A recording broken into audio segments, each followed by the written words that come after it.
With Blue Link Plus, you can access your Hyundai Tucson Limited remotely. Doors unlocked, temperature set, lost car found.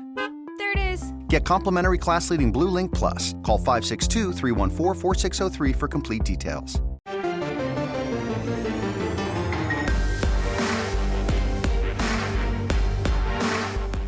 You've discovered your link to GoPowercat.com's Powercat Podcast. Now, here's your host, GoPowercat.com publisher, Tim Fitzgerald.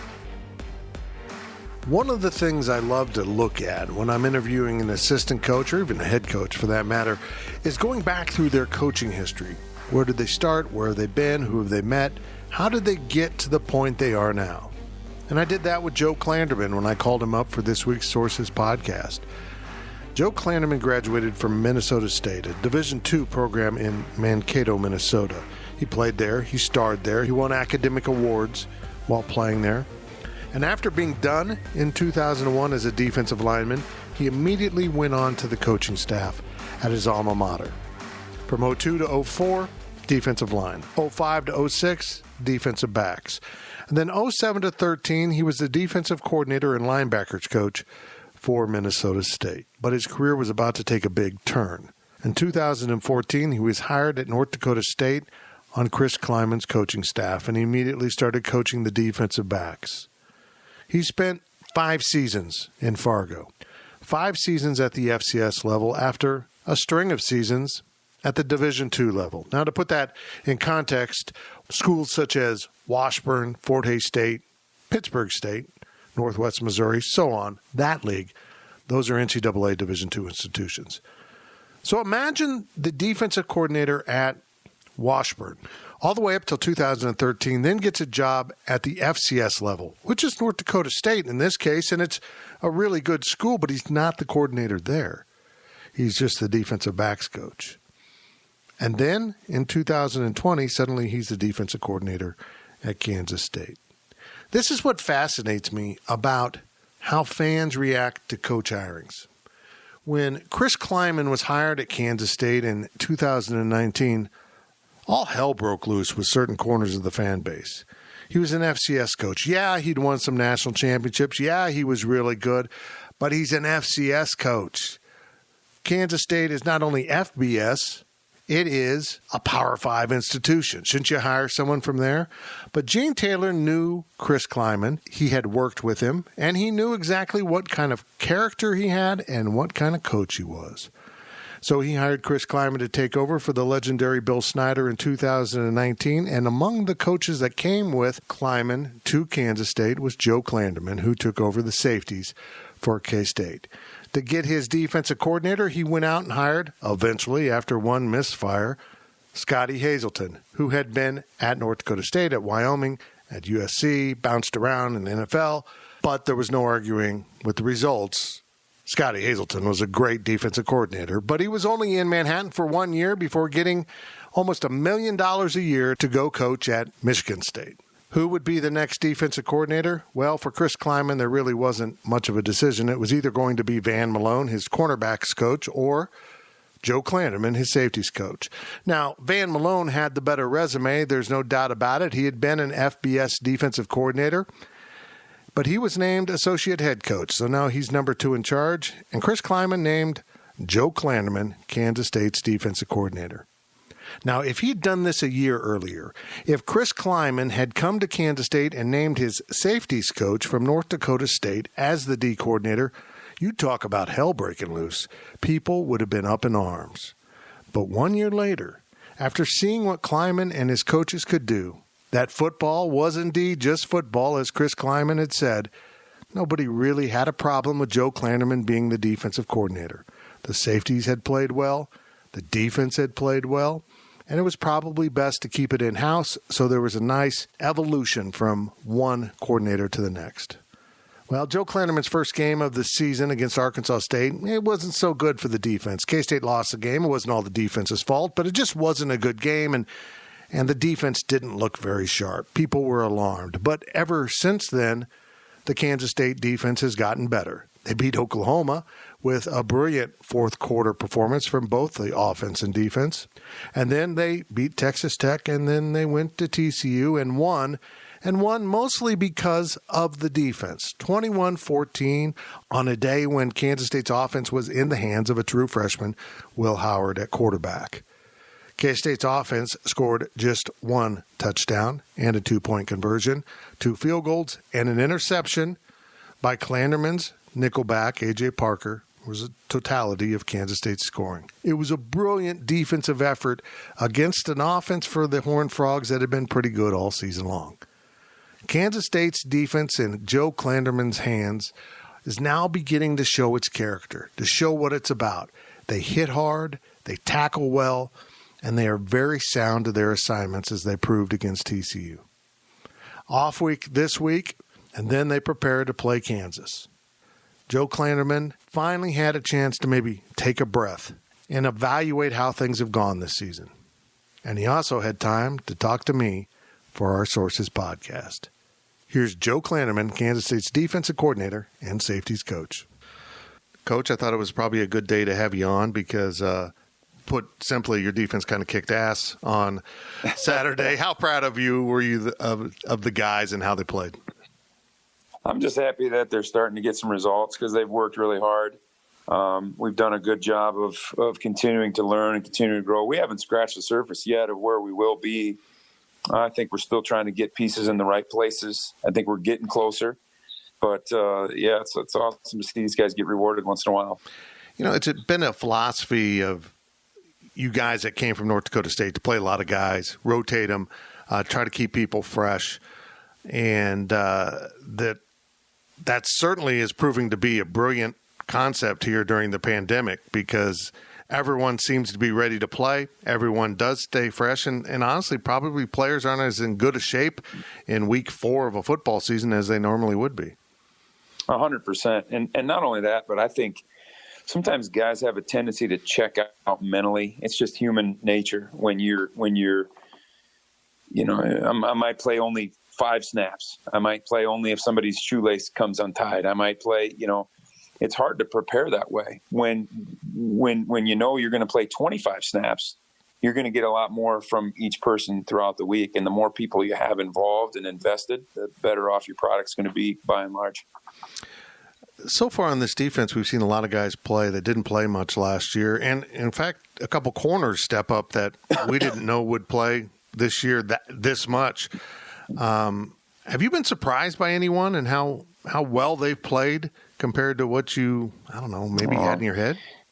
Yeah, I mean, I could go down the list of guys that have stepped up. I mean, just position by position. You mentioned corner. The first guy that comes to my mind is Echo Boydo, a guy that wasn't. He wasn't on our radar, to be honest with you, coming into even the week of Oklahoma. When we got hit with a bunch of corners getting out, and the one thing that Echo has is he's got really good length and he's got really good speed.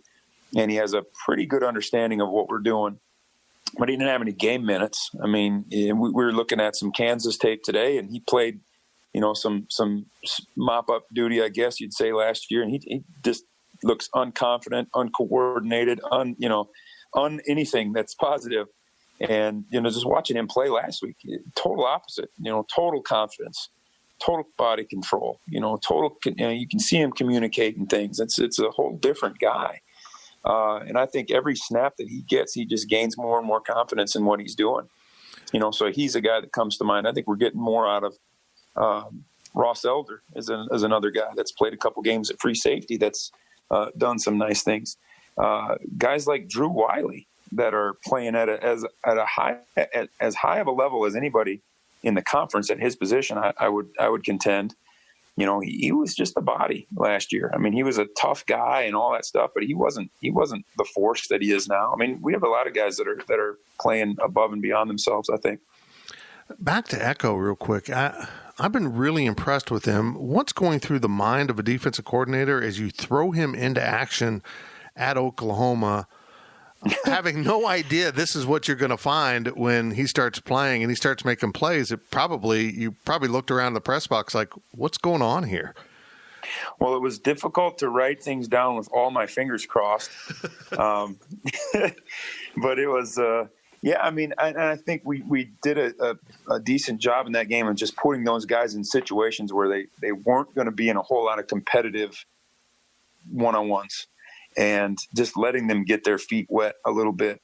And we did a little bit more of it against Texas Tech, where we put those guys in those situations, and we did a little bit more yet against TCU, to the point where I think myself, our defensive coaches, and those guys themselves feel confident and comfortable in those situations now. And in Oklahoma, it was just, we didn't, we tried to protect them as much as we could, and we that was a challenge in and of itself because they do so much offense. But it was, just kind of getting those guys, instead of just jumping into the deep end of the pool, we kind of let them toe dip a little bit. And now they're at a point where I think they're used to the water, so to speak. You mentioned you try to protect him, but you also are running a safety out there in Ross Elder who doesn't have a ton of live game experience himself. So it's got to be I kind of feel like you're trying to plug holes in the dam right now. Oh, yeah, you're telling me, but I mean, at some point you just have to trust your guys and you trust the training.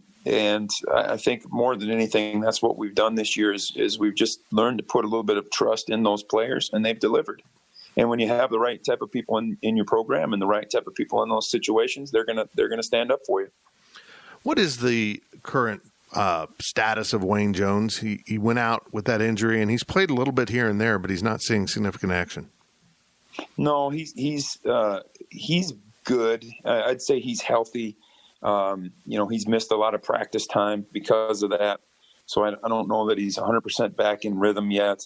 And then, where Wayne has kind of fit for us here recently is because we moved so many pieces around, and because he's such an intelligent football player, he's kind of been the top reserve, or he was for a stretch there at every position. And so it's not really fair to him what we were doing to him, but he's been now that I think we're starting to get some people back in the lineup, he's going to be able to get more comfortable and get back into that rotation a little bit more. And Justin Gardner was listed on the initial depth chart this season, but we didn't know a whole lot of him as coming in as a transfer. This dude can play. I mean, he made some significant plays against TCU that might have helped decide this game. And how pleasant of a surprise has he been? Where Justin thrives and what he has that none of our other corners have is physically. I mean, he's got length, he's got weight. He looks the part. And he's still learning. Admittedly, what we're doing and how it all comes together a little bit. But I trust that guy when it comes to a one-on-one. If that ball's up in the air, sometimes I just close my eyes and put my hands over my face, and other times, when he's out there, I'm thinking, all right, we got a 50% chance of coming down with this thing, and the chances of them completing this ball are slim. And so physically, I just trust that guy. I mean, I just trust what he brings to the table there, and he's been huge for us. You're right. I mean, that there were a couple opportunities there, one-on-ones last week that he made a play very similar to what he did in the Oklahoma game with that interception. And, he didn't come down with this one, but, had two hands on it and was very close. And it makes you think twice if you're an offensive coordinator about wasting it down by throwing one up to that guy. While we're on the topic of guys who stepped up, you mentioned one defensive tackle. That's not who I would bring up. Jaden Pickle shocked me at Oklahoma, how well he played and how solid he's been, again, for a guy who hasn't had much of a role on this team. That's right. Same kind of situation as Justin. And the one thing that Jalen brings to us that we don't have a lot of in that position is length. And that's why he's been able to get his big mitts up and bat down 3 balls over the last 2 weeks and, just keep blockers away from him and shed things and be able to make plays that maybe other guys would have got sucked up into. And you're right. I mean, just another guy that we put some trust into and keeps earning more and more snaps by how he's producing. I asked you on Thursday's teleconference about the game kind of slowing down for you and things coming to you a little bit better as a defense coordinator. I thought your answer was interesting, but I really felt like you were in sync with your team as good as we've seen this year. Is that a fair characterization? I would say that, I would say that we had a pretty good plan going in. Mm-hmm. And we were executing the plan. And, as opposed to Well, just taking the Arkansas State game, for example, I thought I was comfortable with where we were going in. Things weren't working out the way that we'd hoped because of whatever reason. And you kind of have to go to plan B and then C, we weren't able to stay on schedule. And this week, because we were executing so well, we were able to stay on schedule and kind of had some second half change-ups that allowed us to play better in the second half yet than we did in the first, as opposed to Texas Tech, where we kind of played pretty well in the first half and just, kind of let it roll in the second half. We didn't have much, many things that were changing for us, and they made some adjustments. And, we didn't allow TCU to do that because we stayed a step ahead of them in that game. And it all starts with just our guys executing what we're doing. And if we do that, we're going to be in good shape every week. Max Duggan is as we know at Kansas State, is a guy that can, if you get him in the open, he can run. We saw that last year, and he's proven it ever since. I think you said that K-State unveiled him to the rest of the nation last year because we sure did. Nobody knew he could run like this. And he attempted to run on Saturday. He just had no room. A couple questions here. First of all, trying to get defensive ends to keep pinching that pocket instead of following their instincts to go chase. How difficult is that as a coach? And Coach Wyatt did a tremendous job with that this week because that is 100% right. When you got guys that can hunt, and we do, we've got a number of them that we feel really good about coming off the edge. Hunters want to hunt, and it's hard to slow those guys down, and it's hard to get those guys to buy into the idea that you're going to make more sacks by, collapsing that pocket and falling in rather than just trying to run around and create these big open B gaps in there. And, we worked on that a ton with Coach Tuiasosopo and Coach Wyatt, and the guys bought into it. And, I thought that was a big key to the game, is limiting his rushing yards, and we did. And when he did run the ball, we made him pay. I mean, I know Eli Sullivan tattooed him once or twice. I know Eli Huggins tattooed him once. Wyatt Hubert tattooed him once. I mean, he pretty sore this afternoon, I would guess. Yeah, I bet he is. One of the guys that really jumped out at me during Saturday's game was Bronson Massey. I thought it was Boom's best game as a Wildcat. He's one of those players that physically has always looked the part, but he hasn't ever quite played a complete game. And I thought his best plays of the day were, maybe he didn't make the tackle, but he stepped back up into that gap. He was coming around the corner and cut Duggan off and really led to maybe someone else getting him. I thought Bronson played a great game. He did. And where we're really dangerous, and I love our inside guys, talking about Drew Wiley, Eli Huggins, Jalen Pickle, those guys. But, when we're able to get 4 defensive ends out on the field at the same time, we can be pretty scary in those pass situations. And, we tend to move Bronson inside in some of those situations, and he does a really good job against those, I guess, more sluggish guards. He really gets those guys moving their feet and is able to collapse that pocket. I mean, we just got to keep being creative with where we can put our guys in those situations so that they can have success. And we've asked Coach about this. I'm going to sneak one in on you here. This rule where the seniors can come back next year if they choose. Everyone can, save the year of eligibility, but seniors are the most notable. You have a couple guys on the defensive side that I would highlight as someone I'd love to see back. You mentioned Drew Wiley and Jerron McPherson being the other. 2 guys that have been in the system. J-Mac is a guy that just could never get free of injuries, but now seem to be playing their best football in a pandemic-shortened senior season. I bet you want those guys back. We'd love to. But, at the end of the day, we haven't not had conversation one with any of those guys. But they're going to do what's best for them, and we're not going to persuade them really one way or another. I mean, if they stay, that's great. If they don't, the program's going to move on, and that's inevitable anyway. But, a lot of those guys are great leaders, guys that really understand what we're doing. We'd certainly be better with them, you would think. But, in the end of the day, that's a decision that each one of them is going to have to make on their own. Well, that will do it for the first half of this Klanderman interview. We'll be right back after this short break on the Powercat Sources Podcast. The Powercat Podcast will be right back. Selling a little or a lot?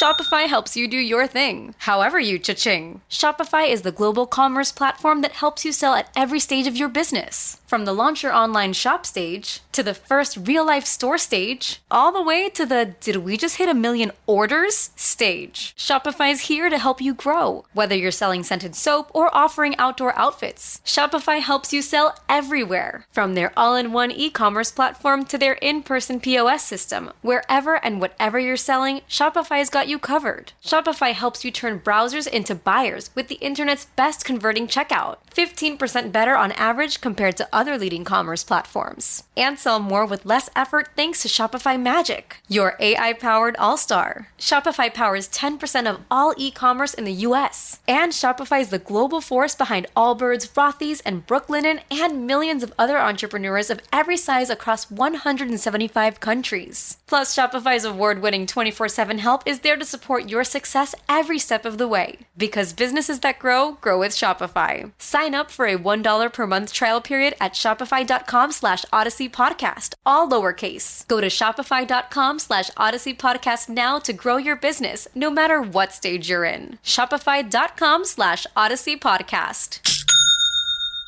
The NFL regular season is wrapping up, but there's still time to get in on the action with FanDuel, America's #1 sportsbook. Right now, new customers get $150 in bonus bets guaranteed when you place a $5 bet. That's $150 in bonus bets, win or lose. The app is so easy to use, and there are so many different ways to bet, like live same-game parlays. Find bets in the new Explore tab. Make a parlay in the Parlay Hub, the best way to find popular parlays, and more. So visit FanDuel.com/247 and make your first bet a layup. FanDuel, official partner of the NFL.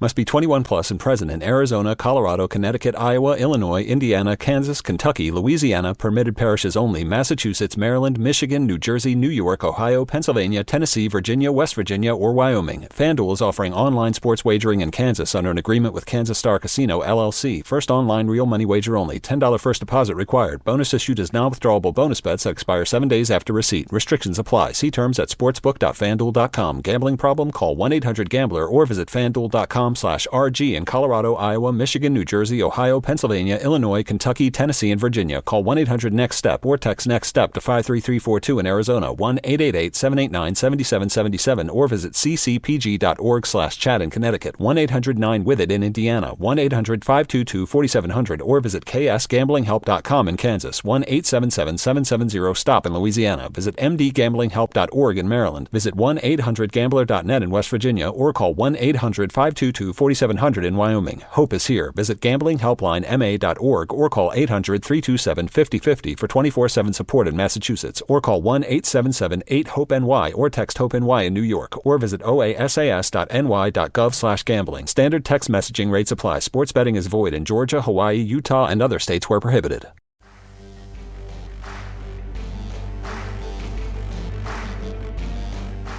We now send it back to the Powercat Podcast. Welcome back to the Sources Podcast. Let's continue our discussion with Kansas State defensive coordinator and safeties coach, Joe Klanderman. I want to wind the clock back now to when you came to Kansas State and you followed Coach down from Fargo. And how excited were you for the challenge of moving up to the Big 12 level and getting a chance to coach on maybe a bigger national stage, even though North Dakota State is a really big deal in college football, but coming to the Big 12. How fun was the idea of that challenge and coaching safeties here?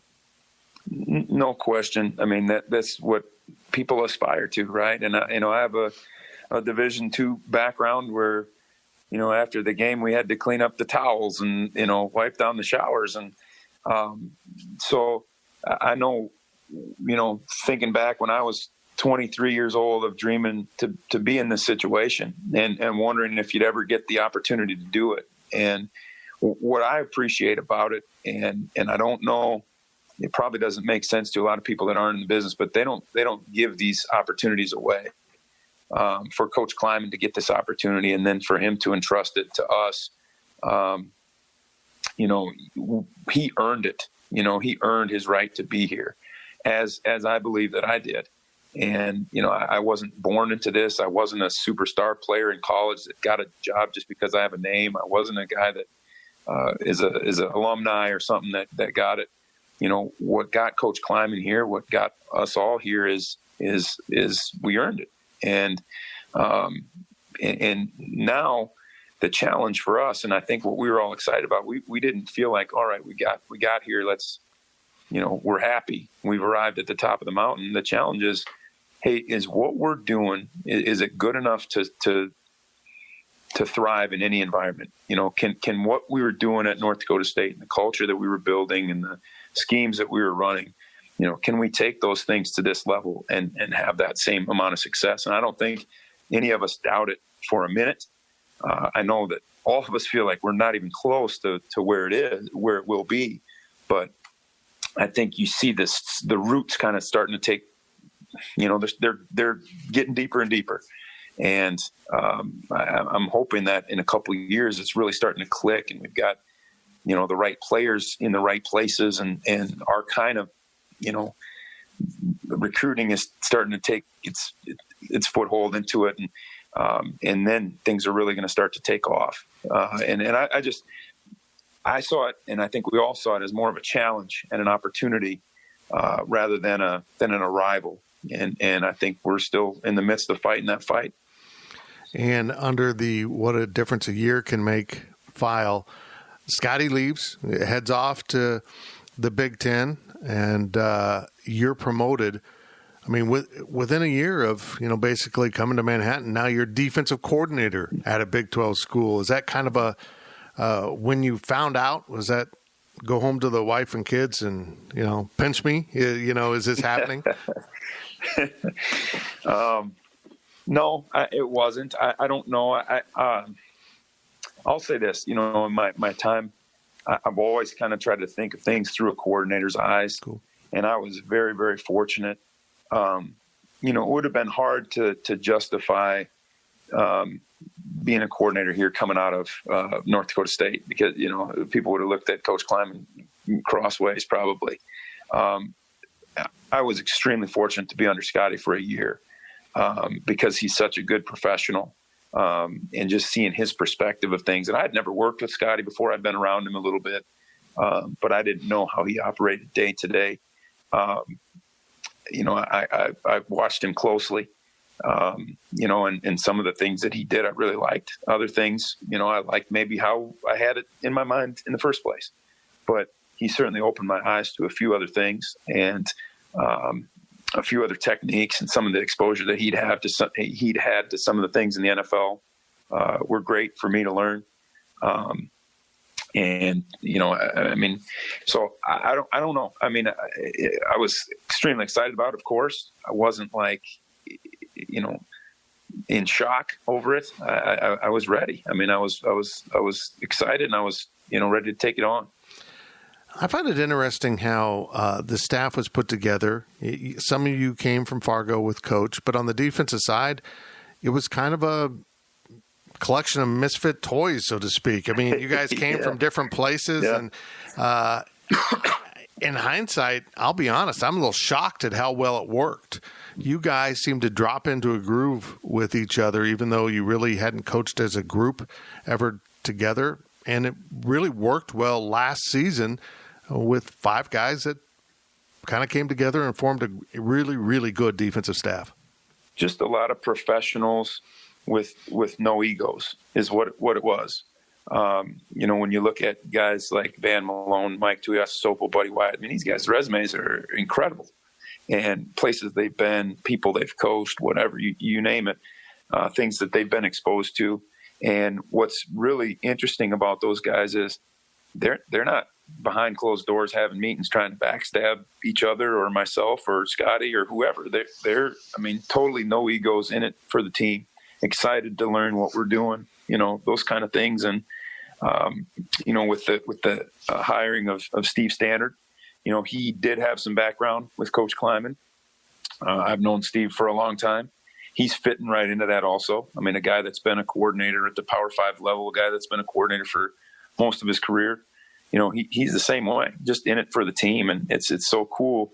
And I think, you know, let's be honest, it's all about Coach Klanderman. I mean, he's not going to allow bad character players or bad character coaches, certainly, to be a part of this special culture. And so he heads that stuff off at the pass. I mean, he's going to hire good quality people first, guys that can teach the game second, and, you know, guys that are going to be good mentors, good people to be around first. And, you know, he hit the nail right on the head with everybody on the defensive staff. Okay, we only see Van Malone in media opportunities, and he's on. I mean, that personality's there. So this is my hard-hitting question of the day. Is Van Malone like that at all times? I mean, he's just entertaining, and he's got Maloneisms that he says that are just classic. I'm trying to think of some good Van Malone stories off the top of my head. He's certainly an interesting character. He is. I mean, he's yeah, I mean, he's something else. He does. He keeps it light in there. Again, just a professional, a guy that always seems to bring some levity to the situation and always seems to bring a good perspective. And is not afraid to say what he thinks and what he feels. And I appreciate that. I mean, we all are accountable to this program. And if there's something that's not wrong, instead of beating around the bush, we need to say it. And that's what I appreciate about him and the rest of the defensive staff, is that we're all in this together. I welcome criticism. I welcome, ideas. I certainly don't want to ever be the guy that's going to shut that stuff out. And so I appreciate the years of experience that these guys have and what they bring to the table every week. College football right now generally sucks for defensive coordinators. I mean, everyone's about scoring points, spreading it out. And I say that because it's just not because the teams you're playing are attempting to score points a lot and putting a great deal of stress on you and your players. But often defensive coordinators find themselves in a position that their offense is trying to do those same things, score quickly, turn the ball over quickly, not possess the ball, and throw the defense back on the field. It's got to be a real nice feeling to have an offensive concept on the other side of the ball for you that wants to possess the ball, wants to rest you, wants to more traditional football. I know they're not scoring points when we're sitting on the bench. I know that. Yeah. But I'll say that the other part about that people miss, certainly it's the game flow and that. But, the other part about it that's big that doesn't get talked about as much is how teams practice. Coach Standard comes from Syracuse, which is similar to Texas Tech, of what we would see in our league, a team that's going to go as fast as they can. Well, they don't just do that in the games. They do that in the practice too. And so it's really difficult to teach during practice when you're going as fast as you can and trying to get 110 snaps in 45 minutes. And so I don't know how to teach that way. You're doing it all off of tape. And so what's great about our offensive style is you're going to see every personnel group that you could possibly see. You're going to have 4 wide receivers on the field at a time. You're going to have no wide receivers out there sometimes. You're going to have every possible run scheme that you could ever draw up in the dirt. A pro-style passing attack, trades, shifts, motions. We're exposed to everything. And sometimes it's overload of information for our guys, but you're exposed to everything. And so you really test your rules and principles of what you do on a daily basis in spring practice and in fall camp. And, that helps our guys. For example, last week playing TCU, they line up in unbalanced and they shift back to something else. And our guys, that's just daily practice for them. And they do that stuff all the time. That might confuse some teams. To us, it's just what it is. And so we're you bet. I like playing 60 plays a game, but I also like being ready when those situations come up because I have seen them before. A couple other topics here before I let you go. The news about Skylar Thompson. Chris Kleiman just mentioned that on Big 12 teleconference that he's done for the year. There's never a good time to lose a starting quarterback or a senior captain. But it strikes me that in this COVID year, everyone's kind of mentally adjusted to losing people. How hard is this to go into the rest of the season knowing that the senior captain quarterback isn't going to be on the field? You can control what you can control. Yeah. And there's nothing we can do about that. And there's nothing that, as far as I know, Skyler didn't help us line up in cover 3 on defense. You don't want to lose him because he's a tremendous player and a great leader, everything you said. We've got to do what we do. And that's, if we get an opportunity to be out there and execute on defense, we're going to go out there and execute on defense. And, whatever else is happening in the outside world doesn't matter to us. And hopefully it galvanizes us. Coach has said this many times, but when adversity strikes, it crushes bad teams. Bad teams get crushed by it. Average teams survive it, and good teams get better because of it. And that's where I'm hoping that this galvanizes us a little bit. We went through a similar situation in 2015 with Carson Wentz at NDSU, and a lot of people don't know that story, but we were about as down as you could be there. At one point, we were 5-2. We just lost the game, and Carson had got hurt in that game that we lost, and he was done for the year with a broken wrist. And there was a freshman quarterback, kind of similar to what we've got going on here, that stepped in there, and he wasn't probably quite ready. We knew he was going to be a good player, probably similar to what Will is. And what happened that year, though, is everybody on offense played better. The defense played better. I mean, everybody else stepped up their game around him, and that's what's going to have to happen here in 2020 for us to be successful. Okay, 2 final questions. One about football, sort of. I guess it's pandemic football. We've seen programs have problems with off weeks. That's when the kids let their guard down and go do some stuff. How hard is it to communicate to? I wouldn't have listened. Let's put it that way. To be responsible and don't follow your desire to go out and hang out with your friends, unmask, and do things that might put the whole team in peril. Well, again, when you hope that you have the right type of guys. I'm not saying you wouldn't have been the right type of guy. I wouldn't have. No, I can promise you. Okay. But if guys have their priorities in line, that's all you can do. And we have to put some trust in those guys. I mean, I'm not going to be staked out on the corner of Aggieville at 11:30 on Friday night to make sure that these guys are doing right. We just hope that we can, we hope that they're committed to the task. We're hoping that they're starting to see the benefits of, falling in line a little bit and the success that can follow if you do. And if, that's all we can do is put our trust in them and hope we have enough leadership and enough character to make it through it. Well, I've covered football for a long time. I've seen a lot of assistant coaches and coordinators come and go for various reasons. But one of the most unspoken reasons about why coaches leave is the wife doesn't like it there. How is the family adjusting to Manhattan, Kansas? We like it. I'll tell you one thing the wife's not a great big fan of is online school. No. But aside from that, she likes it here. We've got she's got a great friend group. Kids really like school. All my kids are into sports and all different kinds of things. And Manhattan's cool. Manhattan's a really really unique place. Now we're coming from Fargo now, and I don't want to bash Fargo, but there's a lot going down up there. And so I'm happy to be here. No, it's a great community. We've got great friends. We've got a nice spacious backyard that my boys are happy with. And I mean, this is the place. This is really cool. That's certainly will not be a reason that we would ever leave. Good interviews ask follow-up questions. So here's my really mean follow-up question, trying to get you to say something bad. Fargo's beautiful, wonderful. Summers are incredible.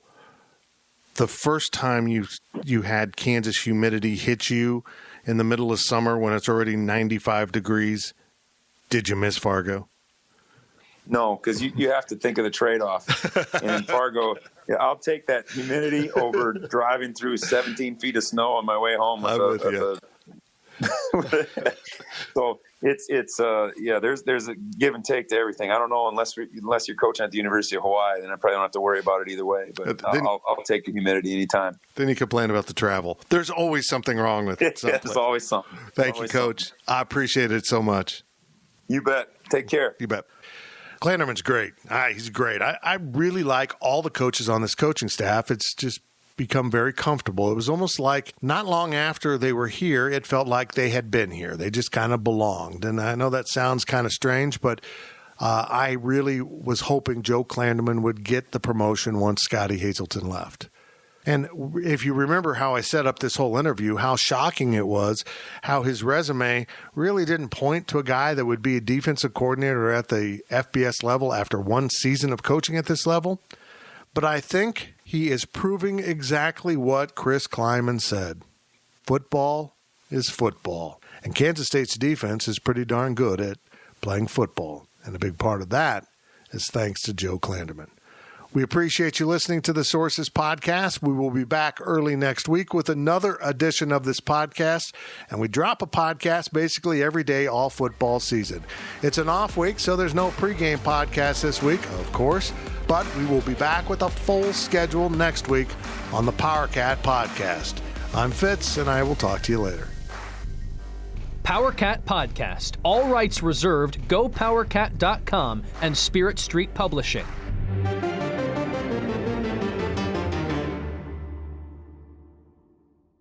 Ready? Go. Mission Impossible Dead Reckoning is coming to Paramount Plus. Hang on! It's off-the-charts spectacular. Go, go, go! Tom Cruise has outdone himself. The world's coming after you. Stay out of my way. Prepare for one of the best action movies ever made.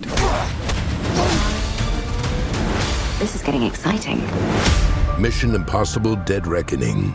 Streaming January 25th on Paramount Plus. Rated PG-13. Some material may be inappropriate for children under 13.